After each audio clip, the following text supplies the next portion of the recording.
Big pet peeve. I hate it. And you know, even though I have dabbled with the idea of maybe getting boobs or getting laser hair removal, it's none of your business if I am at a show and you're another drag queen and you feel like that because we're part of the same world or the same industry, you are comfortable enough to come and ask me about my personal preferences. Am I transitioning? It's none of your business. Am I going to get the big chop? That's none of your business. Like, are you gonna get the big chop? And when you turn around and ask that question, they all get offended. Like, oh, why would you ask that? Like, why would you come up to me and ask me? It is none of your business. And especially straight people, like, it's none of their business. Like, if it was not drag queen's business, like, it is definitely even more none of your business. When you're at a drag show, there's this thing that happens if they don't like you. They all stand in groups, they drink their stupid cocktails, they stare at you while they're smoking, and they make eye contact, but nobody talks to you. Not having enough common courtesy at a show to be, okay, it's your turn, or letting me know when my lighting cues are going on, or letting me know that there was a delay in music, but let me walk out there and be just a fool. And then they turn around and say, well, you didn't need us, you are a fool, like, you looked ridiculous out there. Well, what's ridiculous is, especially when you work with these organizations like the United Court System, where we go around and we take all the tips, put them in a 401k account, and then write checks for organizations like Shriners Hospitals, Cancer Research, aid foundations. Like, you are representing an entire organization, and that organization is declining because you are going out there and treating people like crap, and you are choosing to be a monster. You are using your drag persona to be a monster. Like, I don't know if it makes you feel like you have power, but turning around and being mean to someone who's there, making sure bake sales are going good, making sure people are on time, making sure people have safety pins and glue, like, and you're just standing there wondering why people aren't coming up to you and telling you how freaking gorgeous you are, like, you are a shame and you are a hindrance to your own community. Life goes on and on and on and on and on and on and on and on. On and on and on and on and on and on and on and on. On and on and on and on and on and on and on and on. On and on and on and on and on and on and on and on. Babe, you best believe it, I'ma rip you up to pieces. I'm a lover, not a fighter, but I light this place on fire. I want it, but baby, at least I'm honest. I get tired of explaining as these seasons keep on changing. Life goes on and on and on and on and on and on. Why am I always the bad guy? I'm tired of it. I don't know why people think I'm such a villain and think I'm so abrasive. I'm abrasive when you've been rude and disrespectful for months. And then you go, why don't you respect my daughter? I'm like, why don't you not spread COVID? We have a very deadly virus. And leaving your dirty tissues on the keyboard. What my manager said was, well, why are you in the back room? That back room belongs to the head of housekeeping and your assistant manager.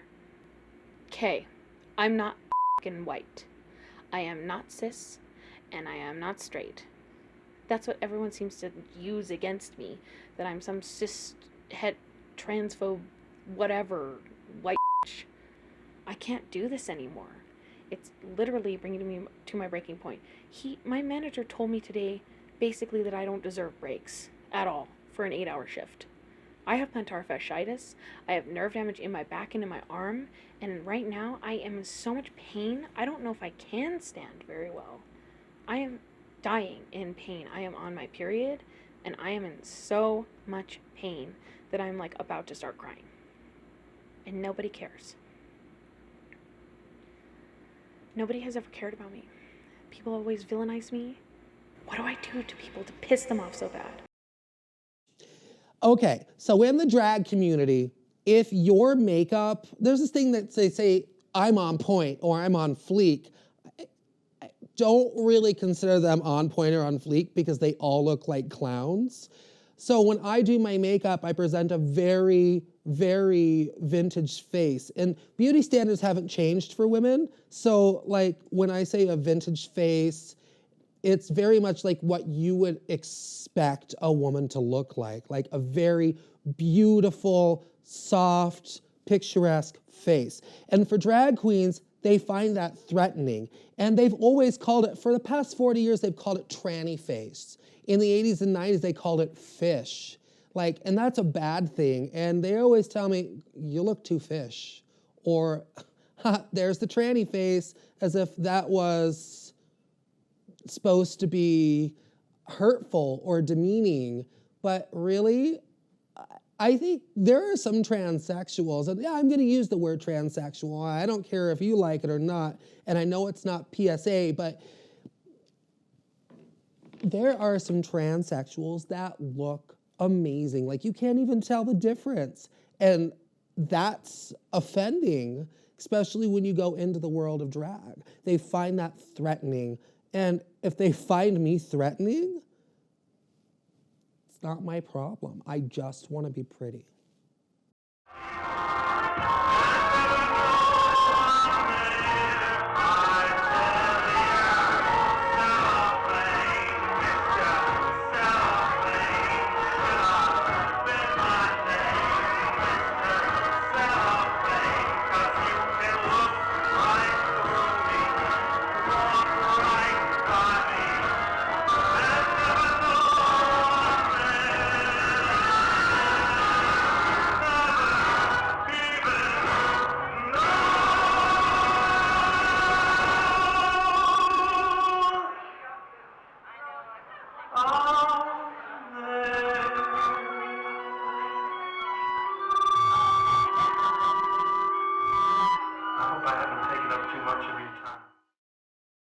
My partner and I have been together for a long time, and we got together at a time in my life when I was perfectly fine with being who I was.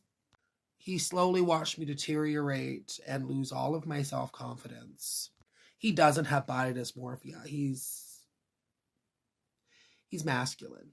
It's hard for someone without body dysmorphia to understand exactly 100% how body dysmorphia feels. He does support me. He just doesn't understand why I feel that way. That's not his fault. I do a lot of sewing, and I make him look at my designs, and he's fine with it. And that's all I can ask for, is someone who supports me and wants me to be me. Drag is not a feasible option for a career in Albuquerque, especially. I think I've only gotten paid at a show once, ever, and it was like $3 to keep our tips. And even when you actually produce a show and put on a show, it's like, even if you make like $200, it's just not enough. And all the effort and things that go into putting on a show and the money that you put into putting on an actual show, it never comes back. It's just not worth it here. There's not enough of a fellowship or a community in this town. Everybody has their own little clique. And the only way to make money in this town is to literally maybe have a gay bar. And even then, like, the people who own the gay bars are just raging alcoholics. So most of their income probably goes down their throats. And, you know, you're not getting money if you're drinking all your product. But luckily, I'm not an alcoholic, which is good, or a drug addict. I smoke a lot of weed, but that's legal, so who cares? I don't care what people think about that. But that's the only thing that keeps me calm, and when I'm stoned, I'm not incoherent, you know, flopping around the stage. Like, it's just one of those things that there's just no real way to make money. Even when you do RuPaul's Drag Race, even if you do well in RuPaul's Drag Race, RuPaul owns you. He gets a cut of whatever you make. Like, he does not care about you as a person. He cares about you as a product. And that's really what drag has become, is this marketable thing, which is disgusting. I don't think that that should be a thing. You know, in order for you to make money doing drag, you have to be part of some kind of corporate something. Otherwise, you don't make money. At shows, you really don't make any money, even if you put on a show. It's just not worth the time and effort and money you put into it. You don't get it back. So no, it's not a feasible career option. When you come up to me at a drag show and you say, you looked great, but your performance kind of sucked, that's not for you to say. It is an art form. Maybe I practice my lip syncing for hours and listen to the same song. Maybe I drove my partner crazy in the car over and over and over again, asking him which song would be better, or what about this one, to the point where he just wants to rip his hair out. You know, maybe your performance sucked. Maybe you thought that you were amazing, but in reality, everybody thought I was better than you, and you just can't handle that. So the little. Yeah, what the hell does the snow globe represent? Oh, that's just me and Zach. Oh, I was like, what the f***? No, that's just for me and Zach. Okay. That's just our little, that's just us for our whatever. Then you can go to Pan if you want, or you can go to Hecate. The little pestle is for Hecate. This is Cernunnos. Yeah, her name. This is Cernunnos. That's Pan. Yeah, but what is Pan is, he's like, Mirth? he's like the god of the forest. He's like, he plays his pan flutes to lure nymphs and shit. And he's, just say something about how he's the god of the forest, the god of the hunt. What is? He's kind of like Cernunnos. What does he have to do? Okay, I got it. He's It's like, fine. Because he's like the fall god. He's like the god of the forest, the god of the hunt, the god of, the harvest, kind of. So just say that's like No, I know what he does. I got this. nymphs. No, I know what he does. Okay. Go ahead whenever you're ready. You're still rolling. The lucky cat, which I'm sure you're familiar with. Joan, if it's not working for you, just turn your whole body. It's okay. Just kind of turn like this so that you're kind of like. Yeah, because it's hurting my back. Yeah, because you're twisting in a weird way. So put your feet forward this way. There you go. Yeah, and just kind of gesture that way. There you go. And make sure keep this hand Poor down dead cat. as much as possible. Poor dead cat. There you go, that one. So yeah. You're hating this, I can tell. No, you're doing great. No, I'm not. You're doing fine, Joan. No, I'm You not. Go back to the lucky cat.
What's the matter, Dollface?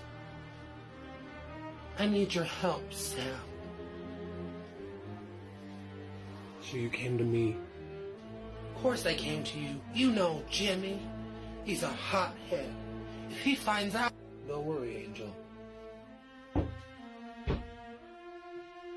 help you. Oh, thank you, Sam. Thank you. Being told I look too real. So we talked about tranny face, we talked about fish face, but then there's something called too real, and it's almost too perfect. In the drag community, I don't know what the pull is by wanting to walk out on stage and looking like you shoved a couch into your dance tights, but sometimes your padding makes you look pregnant. Like, I have never seen a real woman who wants to walk into a place and say, I wanted to look pregnant today. Like, this was my goal. I want to look like I got them birthing hips. Like, for a drag queen to like want to look like a real woman, I mean, sure, there's like tights with butt pads, but like you take an entire cushion, you contour it to your body, and you shove it into 6 layers of pantyhose, and to cap it all off, you try to slim down your waistline because you can't haul in your drinking and your eating. Like, that's not realistic. And for you to look at me and be like, girl, I don't like how skinny you are. Oh, there's Miss Skinny. Oh, you look too real. You know, that's a disgusting display of how you feel about yourself. That's an internal dialogue that you have with yourself because you don't feel comfortable about yourself. The drag monarchy is a self-made drag hierarchy. I don't know, I think this is everywhere, all drag communities, at least in the US, where everyone has specific ranks that they have, where they're given crowns and, you know, they're given titles and they're given sashes and they're treated like royalty, but it's all a sham. It's all completely fake. You know, when you're given a title, I was given 2 titles. The first one I was given was very bottom of the barrel title. You know, the promoter is just a horrible, horrible person. He can't keep title holders. He has the same people wear the title for 3 years in a row because he can't find anyone else. And it's just a giant sham. Every time you go to a drag show, when you have a title, you're expected to act a certain way, you're expected to look a certain way, you're expected to give $1 to certain people in order to earn their respect or something. It's just, the whole thing is a complete sham. These people are nobodies. They're not real royalty. They just want to make themselves feel good by crowning each other and giving each other a little sash and, you know, giving each other a pat on the back and winning a competition, when a lot of times these competitions are completely rigged. Like, I've seen so many competitions where I'm like, I don't think that that person deserved it. But they got it because they were friends with whoever was running the pageant, or the people who were the judges were really good buddies with them. You know, I watched one pageant where it was like supposed to be like the best of for the whole year. And the person who won it, the thing that really bothered me is that there was the judges were in a drag troupe with her, and the other judge was literally her drag mother. So of course they were going to pick her. They weren't going to pick anybody else. It was just completely rigged. It's just who's your bestest friend. It's not who's the most talented performer. You know, in some ways it is RuPaul's best friend race, which is disgusting. Like, no one should be given crowns and titles and sashes without earning them. You know, I just felt like there were a lot of competitions where I was like, I don't think they earned that. But I knew they were going to win because the judges had favored them. There's one queen who was Miss Pride in Albuquerque for like 3 years straight during COVID. And, you know, she won Duke City the same year. And it's like, I don't think that she earned Duke City. I saw the other competitors I liked better and I thought were more creative and more fun. But she won because she was a favorite. She was everybody's best friend. And so they gave her a little title and they gave her a little sash and a crown and made her feel special. And now she thinks that her don't stink. You know, and she thought that before because she was Miss Pride in like 2017. So they just re-gave her the prize. What's the point of having a competition if you're just going to give it to your best friend? It's humiliating and it's degrading and it's disgusting. And even when you do win, you get treated like a celebrity. The way that Britney Spears gets treated, how she has like a conservatorship and everyone's telling her how to dress and what to wear and what performance to do and what color she has to do her hair. You know what I mean? It's the same thing. It's just on a smaller scale because everyone here's a bunch of nobodies. Even the who got on RuPaul's Drag Race here. Do you remember her? No, neither do I. Nobody does. So in the community, there's something called reading. It's when you rip someone to shreds and you tell them how you feel, but it's the truth. And that's what drag queens love to do. It's what brings them together. It's the one thing, because they know that they are all clones of each other, but it's that one thing that really like glues them together and makes them feel great about what they're doing. And unfortunately, it's hurting our community and it's making straight people turn away from us and turn away from our goals and our commitment and our hard charitable work and efforts because you want to go out there and act like a shady. You want to be mean, and you want to see people cry, and you do it just to feel better about yourself or make yourself look better, weed out the competition, but you are hurting these individuals, and you are hurting the way people view our community. And unfortunately, you run around saying, well, I don't think it's really fair that they talk about it like this in media. But you're doing it. You're creating the problem. It's your fault. The first and last time I ever wore a mini skirt to the bar, I remember. It was one of my first drag shows. I was performing, so I chose to wear a little bubblegum pink mini skirt. I shaved my legs and wore nylons. I was looking really good. I had a ponytail. You could tell that I was a guy. Now, I know, all you straight men, I know you know we're men. I know you know it. I remember this guy goes, can I get you a drink? You're really pretty. Those are the red flags. You're really pretty. Oh, thank you. But I was so stupid. I was like, oh, yeah, sure, you could buy me a drink. Ha, ha, ha. And he put his hand on my ass. And I remember this woman walked over, and she leaned, she goes, you're really pretty. I was, oh, thank you. And she goes, is my husband giving you a hard time? And I said, no, he's buying me a drink. She goes, you're his type. Do I consider myself a villain? I mean, I thought that Agatha was more interesting than Wanda. I don't think that's a bad thing. And everyone else considers me the villain. So if they want me to be the villain, I can play the villain, but they don't like that when I play the villain. And then they get mad when I start being shitty. And I'm like, well, why would I be nice to you? You guys kicked me out for no reason. So yeah, I guess I am the villain, and I'll be the villain, and I'm fine with that. I've accepted my role as the town bitch. I'm gonna do me. Stop me. I'm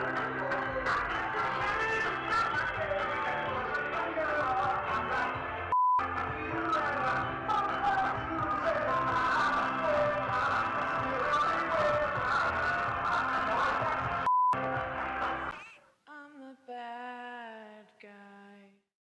Duh.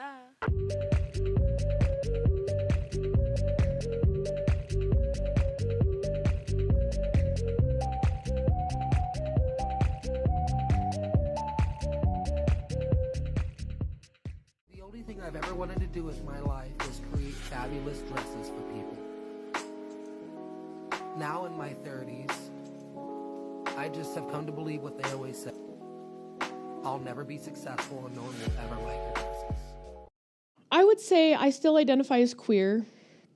I would consider myself a lesbian, even though I'm married to a man, because of the fact that, like, I'm not attracted to other men. I'm not aroused by other men. I don't want to be with other men.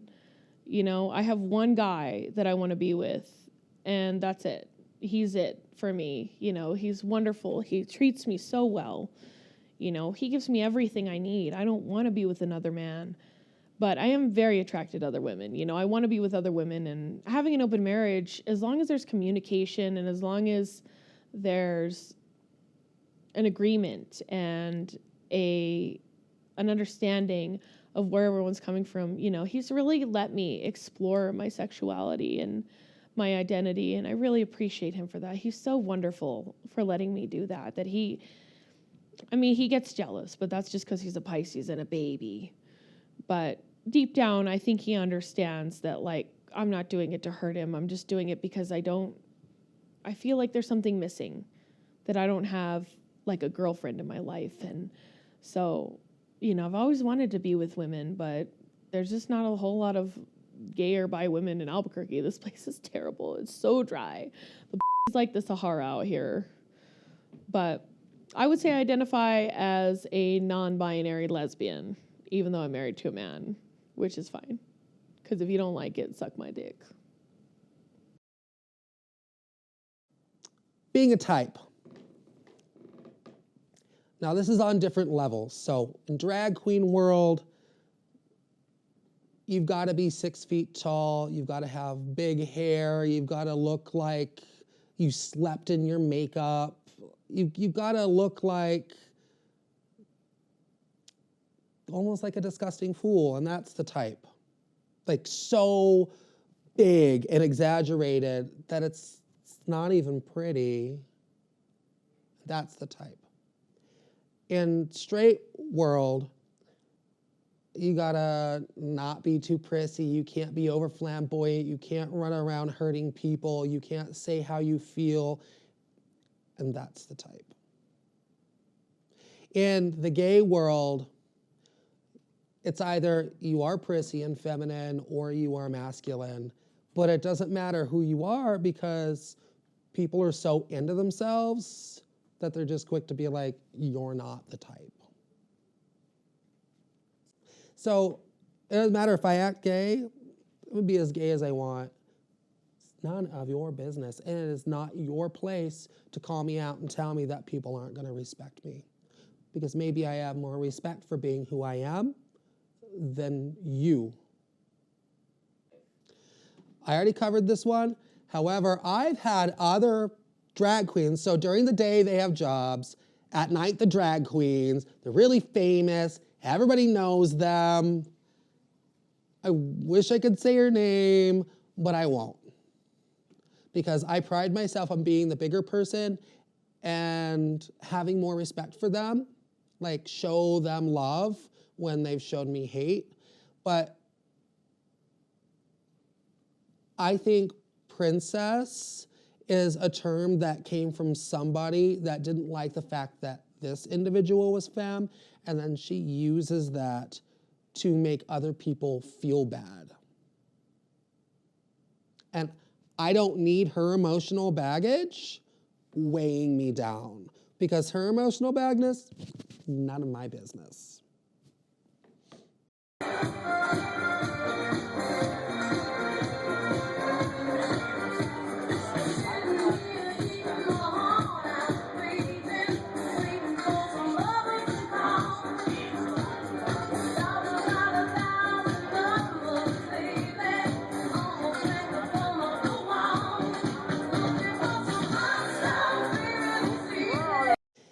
Spilling the tea as if it was any of your business to begin with. Okay, so let's say, oh, someone's at a drag show and they recently just got out of jail. It's none of your business. Why would you then run around to the bar, tell everybody else their business, and make it hard for them to work a charitable room? Like, that's none of your business. That just makes you big, like, nosy Nancy, like you're Mrs. Kravitz. Being gay, people think, God, look at him. He must go out and have all the fun. He must have 5 or 6 intimate partners a week. He might, for lunch, instead of eating, go have a couple cocktails and then go have some fun. Well, but we also don't. Some of us are even more conservative than these quote unquote straight families. They treat their body as a temple and they don't feel like they need to have 5 or 6 people a day or 20 people a week to make them feel good about themselves. And those that do, so what? Growing up in school, when you are different, or you living in a white moral community with lots of Mormons, or Hicks, or farmers, it's so drilled into their head that they cannot be feminine and they have to be a man, that they will use terminology like AIDS magnet. And just because I'm a certain way does not mean I'm going to get AIDS. Maybe you have more of a chance of getting it than I do. My experience in the LGBTQ community here in Albuquerque has been awful. I thought that they would be accepting. I thought that was the whole reason Marsha P. Johnson threw a brick through the window and fought the cops and died for our rights, was so that we could be, trans weirdos and not have to live under some kind of gender construct and identity construct. Like, she really fought for us to do what we wanted. And I feel like by our community disrespecting that and making people feel like they don't belong, they're on everything she did for us. All of the things that these people have done to create Pride has become this corporate adventure for people rather than it being about being queer, being gay. Now it's about how much money can we make off of it. That's what every event is about. It's about how much money can we make, and when you don't make enough, they treat you like shit. They make you feel bad about it when it's like, you know, the reason that people didn't come is because this bar sucks and nobody comes to it anyway. Even if I have an amazing show, you know, I rickrolled my audience one time and it was hilarious. I thought it was amazing and people really reacted to it and they loved it.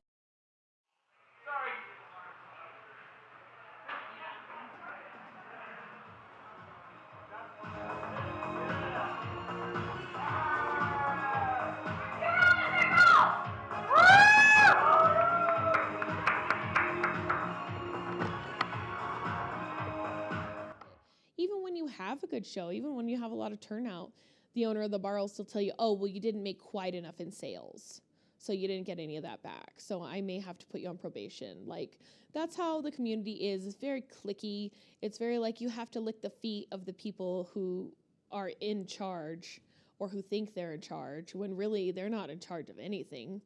They're just a little clique of drag queens who think that they're special. Drag queens and gay men.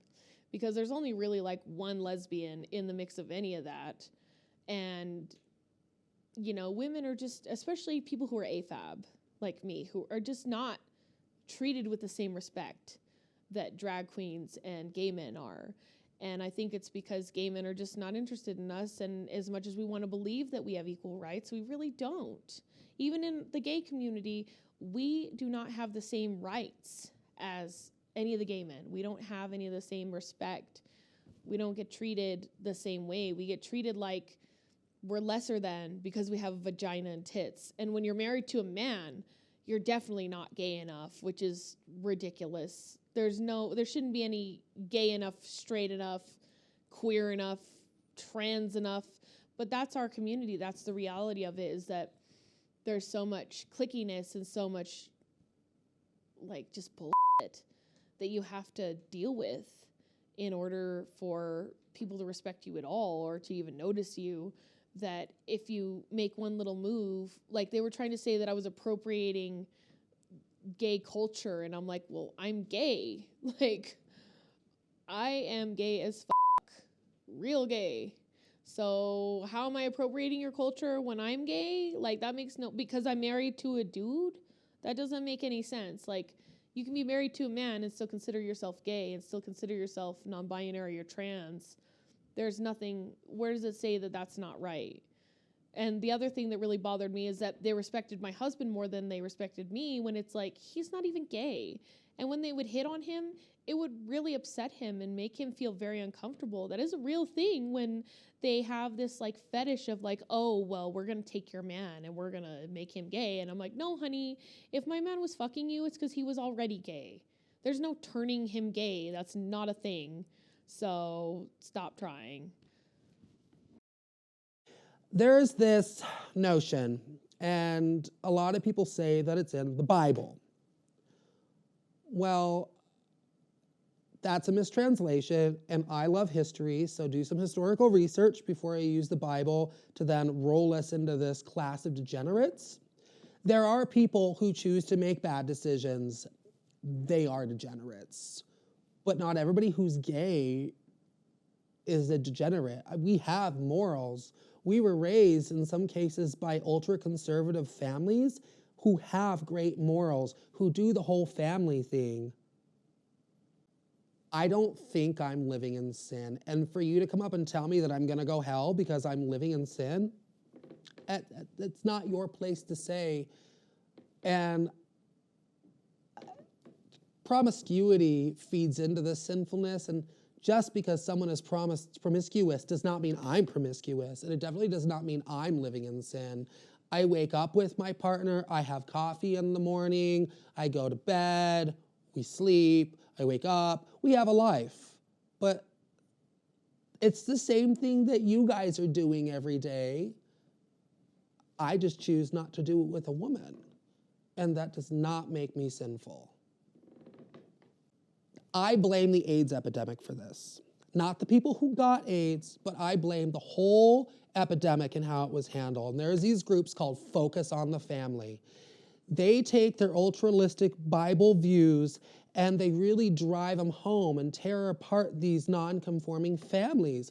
And one of the big ways they did that was by taking something like AIDS or gonorrhea or the clap and then saying, oh, statistically speaking, gay people get it more. Well, that's not fair.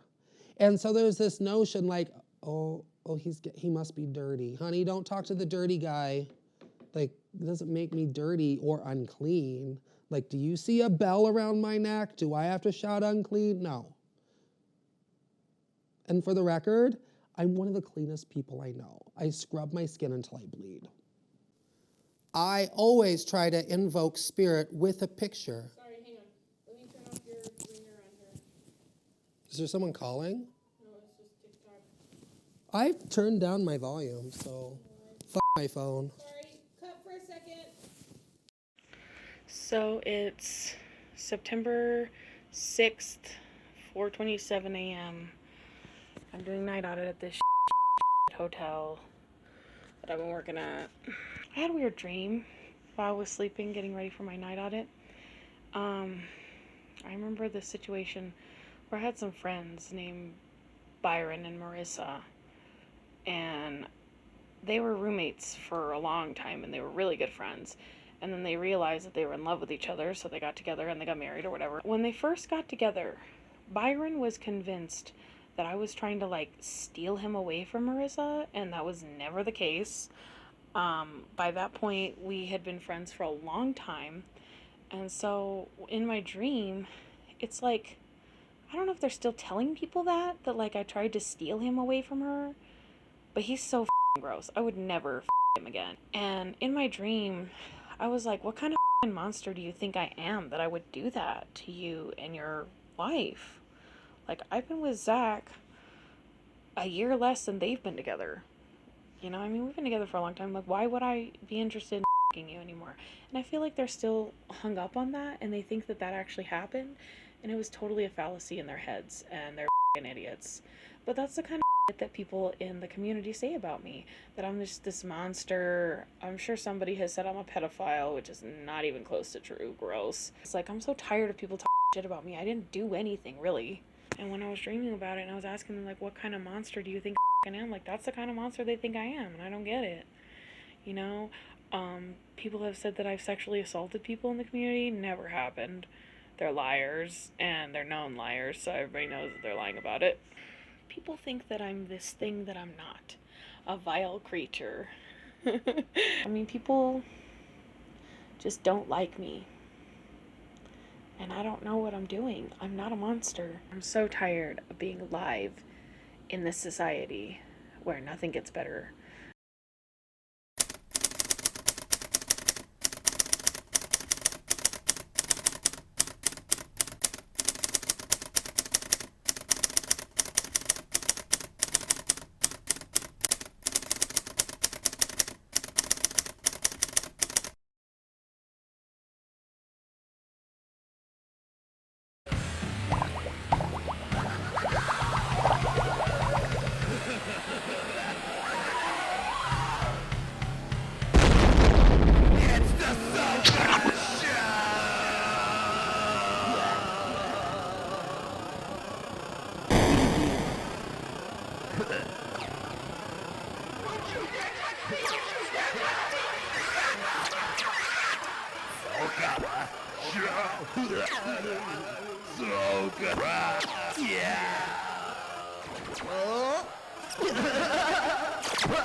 The inspiration for the Sokka show was really just, I mean, sometimes when communities bully me or when people are just really shitty to me, I just stop going to their bar and I stop singing at their karaoke events and I hate it and I stop participating in their drag bullshit.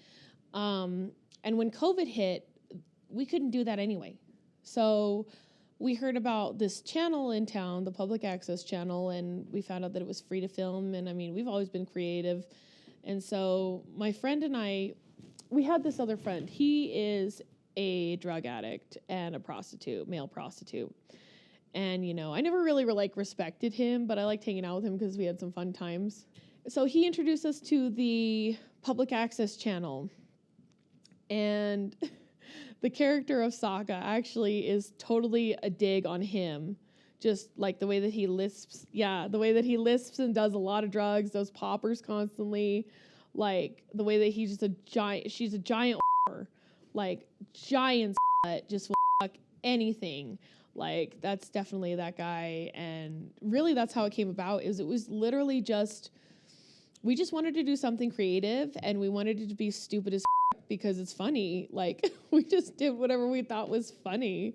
You know, we never did it to make anyone angry. We just did it because we enjoyed it, you know, and it was so much fun. Like we ended up meeting some really cool people and having a lot of fun and just, you know, doing some really creative stuff that was pretty groundbreaking, even for Public Access Channel, you know, because nobody else was even using the green screen. Nobody else was even, my husband and I came up with animations and stuff like that, things that people can't even do in a week. We would pump out in a week. You know, there was one episode where we had 4 music videos that I had to edit and it was a nightmare. But when I got it done, it was amazing. It was just so much fun. It's like you look back on it and you just think like, if I died right now, I'm proud of what I put out. I put my blood, sweat, and tears into that show and I love it. And so the more that it progressed, the more that we really learned a lot about this character and I don't regret it at all. I had so much fun doing the Sokka show. I'd love to do a second season, but having a full-time job makes it hard. My, this aquatini's fabulous. I always loved this place. The scenery, the windows, the ceilings. Lovingly dedicated to my mommy dearest. My mommy dearest. What kind of filth is this? It's all trash, filth, lies. She was always doing this to me. Always. Always, always lying. Always deceiving me. When I thought she was in her room, she was out there with boys. When I thought she was at school, she was out with boys. You know, it's okay for me. It's okay for me because I'm the popular one. I'm the popular one. I'm Sally Jessie Raphael, your host today. You know me, I'm always with that dirty laundry. Yes, that's the segment that we get the colors out, we get all your stains out, we learn all your secrets. You know, if you tuned in last week, you know, some people have really bad fetishes. They love to dress up like Looney Tune characters. Last week was all about fetishes. And Bugs Bunny, who likes to hide in the urinals and jump out at people when they're peeing. You know, I never really understood people who liked that stuff. But then again, I mean, I'm wholesome, right? MNC Productions started, Zach and I got together, I want to say like maybe 2013, something like that. I don't know. We've been together almost 9 years. That's all I know. Basically, it started because we're both creatives. And when we first got together, when he first met me, I was actually the lead actress in a show in a theater, a local theater company. And so that's kind of how we bonded right away, is that we both did theater and he came to my show and, you know, he really liked my show. And then we started performing together. And that was just, it was very easy for us to create a a production company, because it started out as M&Z Karaoke, because we first got a karaoke gig. And that's when, I mean, he was always doing the sound engineering and I was the hostess, and it was just so much fun. It's like, we just had a blast doing that, you know, and then it was the same thing where a clique kind of cast us out of this job. And then we made a music video with just a crappy little handy cam and like a broken computer. I mean, it was a nightmare. But that was, I think, the first real thing that came out of M&Z Productions was M&Z Karaoke which was like we made our music video with a green screen, a really crappy green screen with a horrible computer that was broken. It was a mess. But when we finally got it done, it's one of those things, like, it's not great, but I look back on it and I don't regret it. I thought it was awesome for what we did. I thought what we put out was amazing. All my college boyfriends and my one-night stands, my male co-workers and platonic gay friends.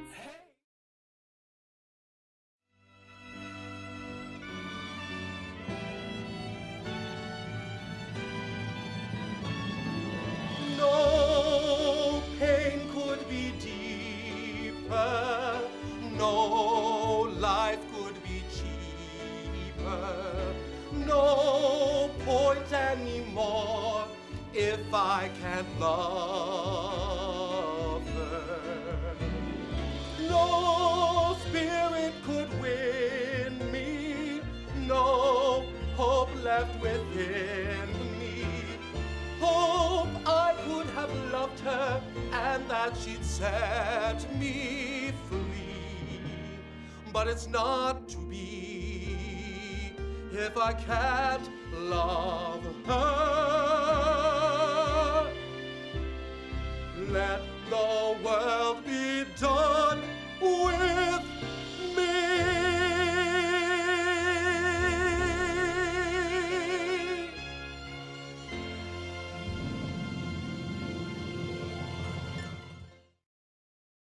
To femme. So a lot of people think we bundle this into the gay community. No. So Madonna said it best. To look like a boy is okay because you have no problem looking like a boy, but for a boy to look like a girl, you think it's degrading. And there are different ways you can be femme. Like, look at metrosexuals. There for a while, people had a problem with metrosexuals because, is he gay? Is he bi? Well, it's none of your business. Maybe he just likes to look good. Maybe she just likes to look good. Maybe she likes to wear 6-inch stripper heels to the grocery store because it makes her feel good. Femme is not a thing. It's a construct. You created it because these companies take their brand and say, well, this brand is for women. This brand is not. So just because I live my life a certain way doesn't mean you can't apply me to what everybody else is getting. Everybody's getting equal treatment. Why can't I? Why is it so hard for you to be like, well, it's still a person. You should still have the same rights as everybody else. There for a while, if something were to happen to my husband, I wouldn't be allowed in the hospital. I'm not considered immediate family, and until we got married in New Mexico, I wasn't even considered a spouse. I had many arguments with nursing staff about this, and I basically told them to go to hell. Or go have lunch and leave me alone and I hope you choke. And while this was not professional or a way that you should treat a situation involving yourself and other people, those were my feelings, because I can't understand why you would say, you're different, so we can't let you live your life like everybody else. We could do video production and stuff like that way better than anybody else. Our advertising skills and our, media skills are just so way above a lot of what anybody in the community can even do. So that's kind of where it started, is we did M&Z karaoke, and then it just kind of became like M&Z photography. After I started doing drag, I would take pictures. I just bought a camera, really, and I started just doing photography. And then after that, it became M&Z Productions, because we started producing shows, like live shows, and we'd videotape everyone's performance, and we'd take pictures of everybody's performance. And, it just became this kind of thing. And then after a while, then we made the Sokka show, and then it really became like a brand. And so people still talk about me, even though I haven't really talked to anybody in the community in more than a year since COVID hit. People still talk about our show. People still talk about our production company and try and tell everybody how wicked we are and stuff like that. And all it does is advertise for us. Like, people go, oh my God, I have to see this horrible show. And then they watch it and it's like they laugh because it's ridiculous. and they realize that like maybe I'm not this horrible monster that everyone thinks I am. Like I had some friends who, like a long time ago, before I ever met Zach, they decided I was trying to steal his man, which was never the case, you know, and I had a dream about it recently where I was literally talking to him like, what kind of monster do you think I am? He's part of the gay community now, sort of. Not really, because they're a straight couple, and so they're not really accepted in the gay community, but they like them because the owner of one of the bars in town thinks that they're easy to manipulate and they're idiots, which he's not wrong. But, you know, it's just for me, like, they definitely talk about me. Like, I swear there was a whole show that I saw one time at this club with just people who I swear were just talking about me. Like, I had an ex-boyfriend there, I had the owner of the club, the people who I was just mentioning who were just like a couple of beavers, just horrible people, and I swear they just did this show just to talk about me. I know that they did. I could just feel it, that like my name came up at some point and they were all talking about me, which is amazing. I love it. I love that people still talk about me. I don't care if they talk about me. I think it's hilarious that they are still talking about me. Like, move on with your life. What else are you doing that you're sitting there talking about me? You're obviously sad.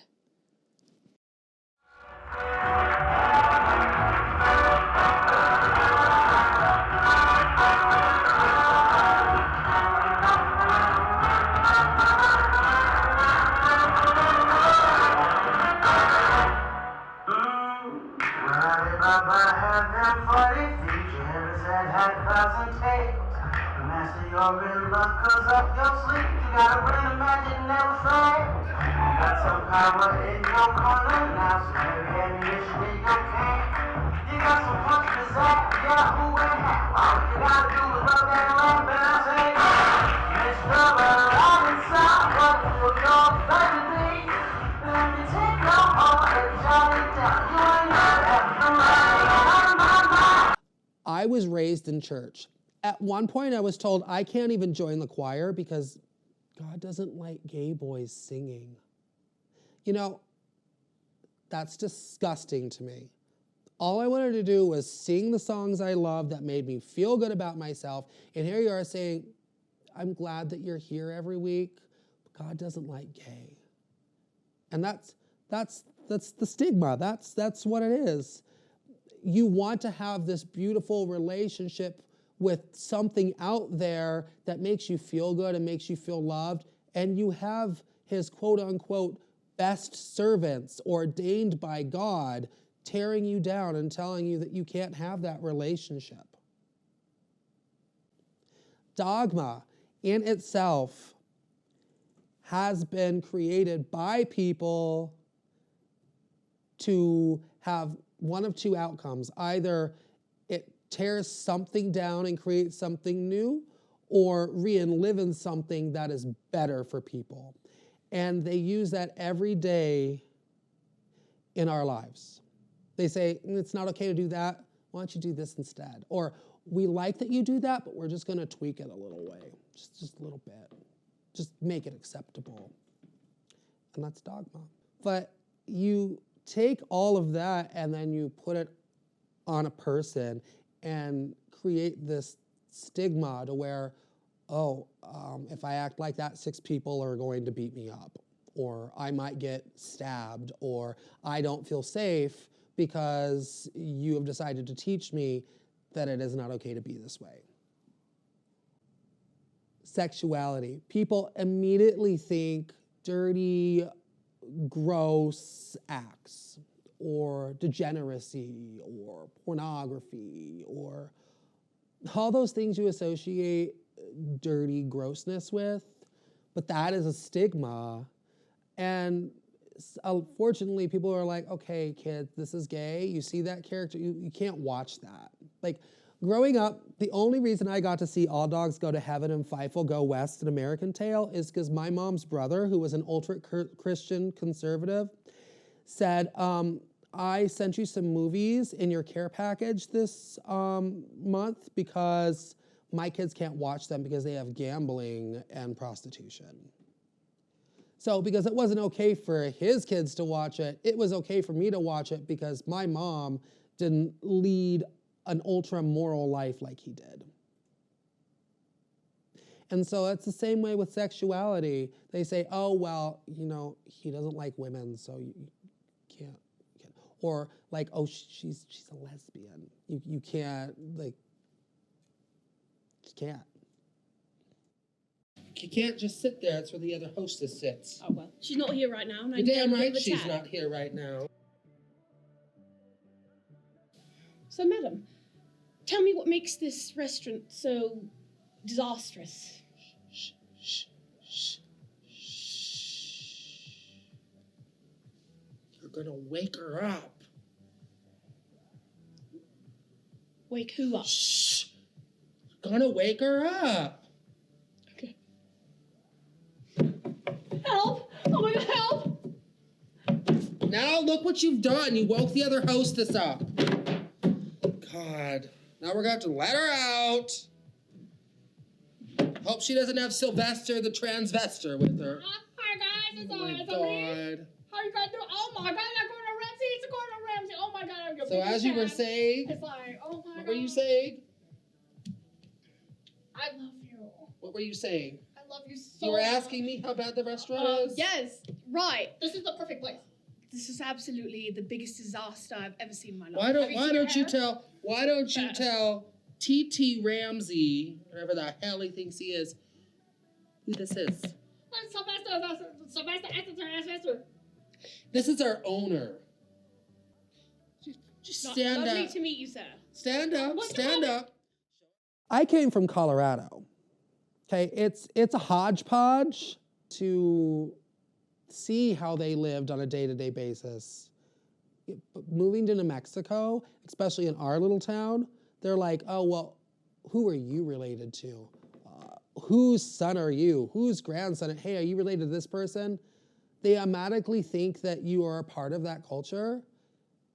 And it hurts my feelings because when they find out that I'm not, they're like, oh. Especially if you are good at things, they will view you as a threat and try to tear you down and sabotage how you feel about yourself because they didn't have the chance to become good at that, or they didn't take the time to invest in themselves and become good at that. They often say, oh, gee, I wish I could do that. Well, you can. Like, oh no, my husband. Like, fuck your husband.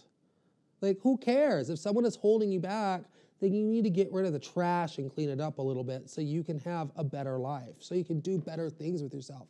You don't just have to raise 16 kids and go to church.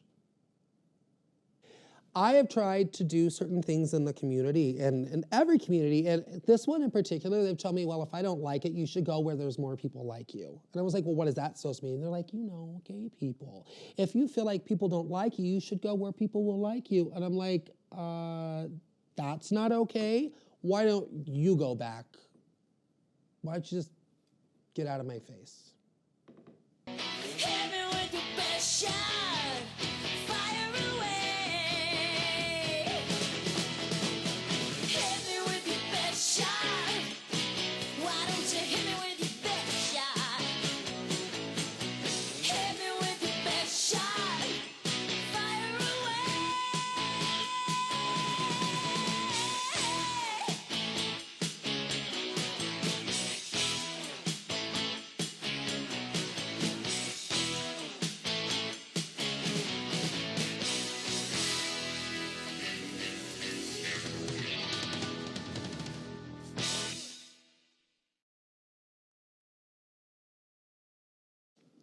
So the job I have right now, I work in a hotel.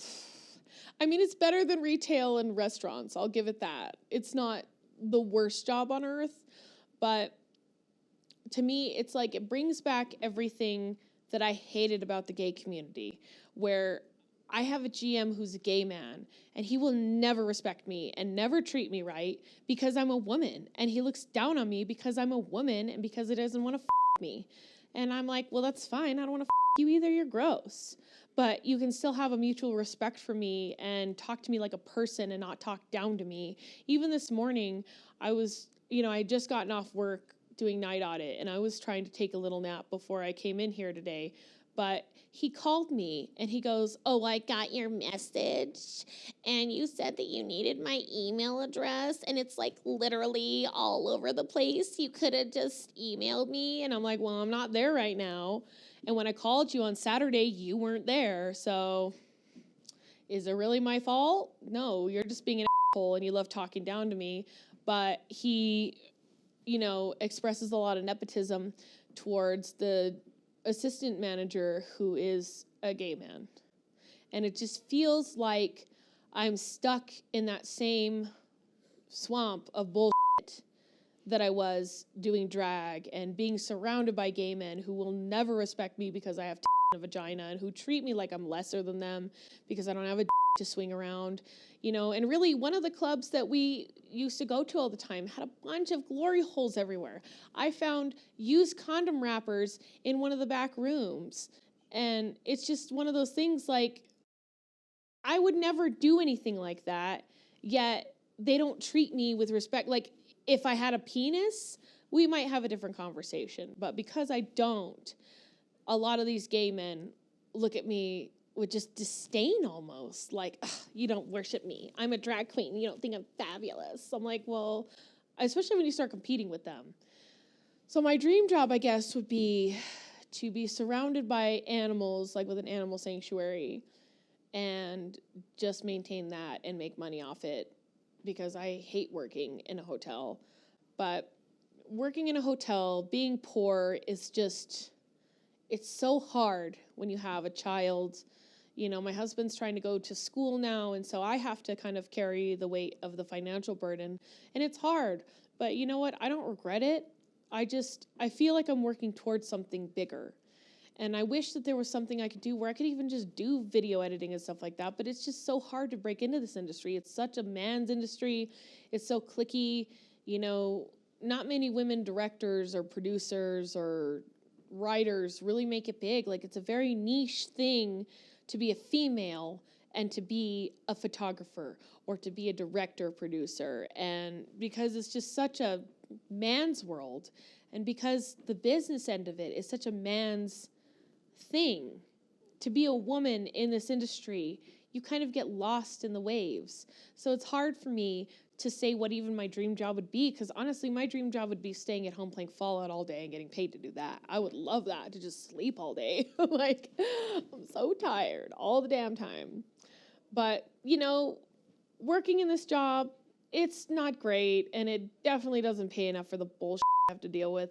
But it's paying the bills right now, and maybe eventually, when this market crashes, I can actually buy a house eventually.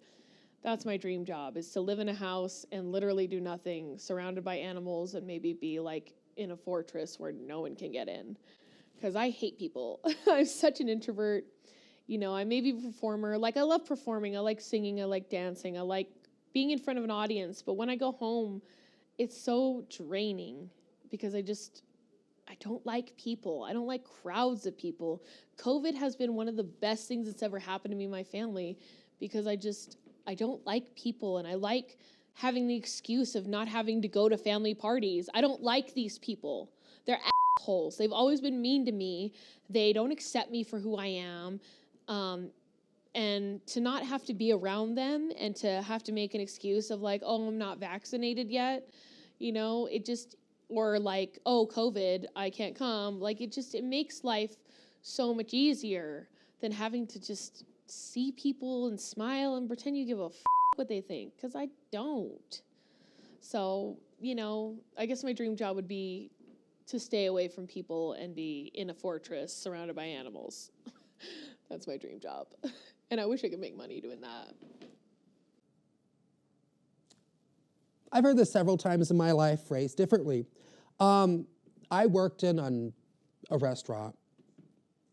I wouldn't really recommend that restaurant, but the owner said to me, "I feel like you're the type of person that's good at everything, and finally you're not good at something, and it makes you mad.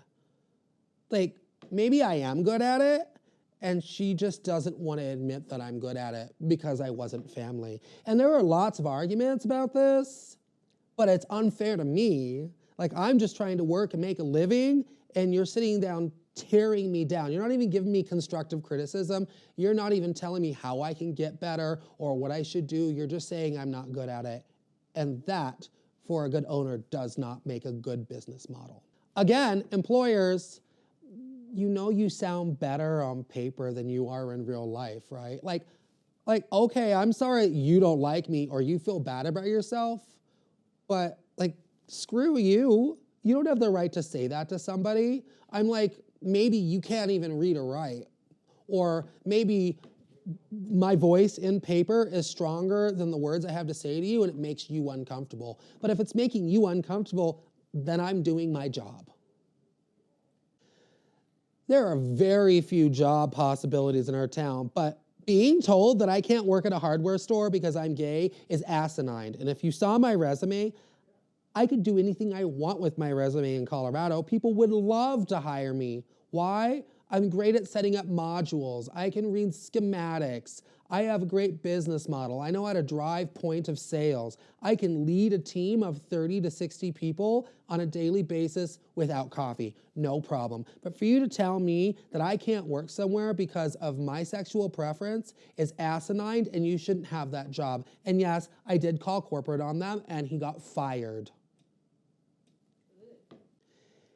When you are not straight, or you don't have plans on having children with a woman, or you don't want to go to your 9-to-5 job, or you don't want to work at Taco Bell, you know, there are things that straight people do, and it follows this thing called the American dream. You will grow up, you will be a man, you will have kids, you will have a great house, you will say yes, dear, you will say no, dear. And I don't want that. That is gross to me. And even though I like to watch shows like the Donna Reed show, look what Donna Reed did. She was always undermining her family and being a devious plot maker to get the outcome that she desired. She is the character that undermines the American dream. Like, why can't I be like that? Why can't I be different and have what everybody else has without having to fit this formula? And a lot of the straight community says, well, you can't because you're not straight. You can't because you're not going to have kids. You can't because why? I have missed a lot of opportunities that could have benefited me because I'm proud. I decided I don't need them in my life. And I'm talking about when people say, you know, you need to tone it down. I don't want you scaring our customers. I don't want to lose business because of the way you are. Well, I don't back down from that. And then what I do is I reverse it, and then I make myself more conspicuous. And then they say, well, why would you do that? I asked you. And I said, well, it wasn't your place. And while you own the business, that is unfair to me and everybody else like me or anybody who's not like you. Back to products. Companies take their product and they market it to certain people or certain genders or groups because they know that's what's going to sell a high volume of product. It doesn't necessarily mean that it's only for women or made specifically for a gender group. It just means that they're making lots of money gearing it towards this specific group. And I've had people say men don't wear makeup. Look at Chanel. She made a whole line of makeup for men because she knew that men want to look good and men would love to look flawless, but they won't go near a female-based product. So for you to tell me that I can't wear makeup or I can't feel good about myself, like, I love to say it, it's none of your business. I just want to thank you so much for watching The Soka Show. I really want to change it to The Jones Show. There's been a little fight with that. I've had to tie her up several times. As we know, it was The Soka Show, but you know, she was a dumb I beat her up, I tied her up, I threw her in my basement, I drugged her. There were magical leprechauns. You know, after all that, Joan, I got my theme song. And see, and I'm still beautiful because I have her life essence. Shouldn't have it anymore. I guess my plans for the future with M&Z Productions would be, or even not with M&Z Productions, I really just want to find a place where I can live in a house with my family and just to be happy every day and not have to struggle to pay the bills and not have to worry about if my son is safe or if I'm safe, you know, because when you go to work in this situation now after COVID, it's dangerous. Every time I walk outside, I'm scared of being raped. I'm scared of being carjacked, you know, especially here in Albuquerque. Our crime rate is just out of hand. You know, car theft is incredible, is amazing. Like, I can't even tell you how bad it is. And, you know, it's just one of those things, like, I guess my plans for the future is I just want to buy a house and surround it with a prison-like fence so that no one can get in. That's what I want. I want to be a total hermit and just be free, you know? So I'm my cunt, and thank you for listening to me. Deuces.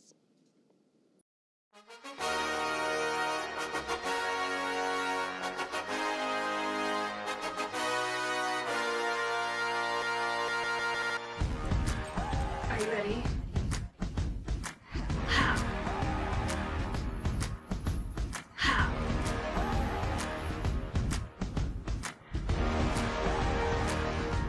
It's time for me to take it. I'm the boss right now, and I'm gonna fake it. Now when you go down, 'cause this is my game, and you're back to come to place. I used to hold my freak back, now I'm letting go and make my own choice. Bitch, I run this show, so leave the lights on. No, you can't make me behave. You say I'm complicated, I must be out my mind. You got me underrated, rated. What's wrong with being? What's wrong with being? What's wrong with being confident? What's wrong with being? What's wrong with being? What's wrong with being confident? It's time to get the chance.